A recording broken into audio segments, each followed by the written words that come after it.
Hungary, Serbia আর Macedonia সীমান্তে এখনো অপেক্ষায় হাজারো অভিবাসন প্রত্যাশী। পায়ে হেঁটে জার্মানির পথে যাত্রাও অব্যাহত রেখেছে অনেকে। তবে হাঙ্গেরি সীমান্তে অভিবাসীদের জন্য দরজা বন্ধ করতে যাচ্ছে অস্ট্রিয়া।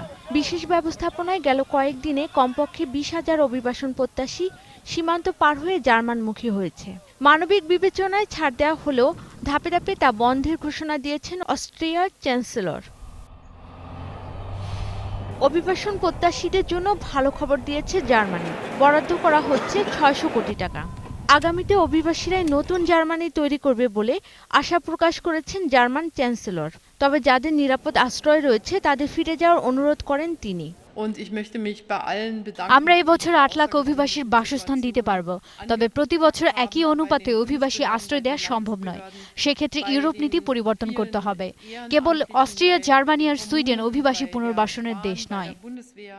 এ নিয়ে নিজের দেশি বিরোধী দলগুলো সমালোচনার মুখে পড়েন অ্যাঞ্জেলা মেরকেল। আর এসবের মধ্যে রটেনবার্গে অভিবাসীদের একটি ক্যাম্পে আগুন লাগে। এতে আহত হয় ৫ জন। এদিকে ভূমধ্যসাগরের লিবিয়া উপকূলে নৌকাডুবির ঘটনায় জীবিত উদ্ধার করা হয়েছে ১৬০ জন অভিবাসন প্রত্যাশীকে। নিখোঁজ রয়েছে ২০ জন। ধারণা করা হচ্ছে তাদের কেউই আর বেঁচে নেই। অন্যদিকে গ্রিসের উপদ্বীপ থেকে ২৫০০ অভিবাসন প্রত্যাশীকে রাজধানী এথেন্সের পাশে আরেকটি বন্দরে পাঠানো হয়েছে। মূল ভূখণ্ডে যাওয়ার দাবিতে বিক্ষোভ অব্যাহত রেখেছে বাকিরা। দুলি মল্লিক, ২১ টেলিভিশন।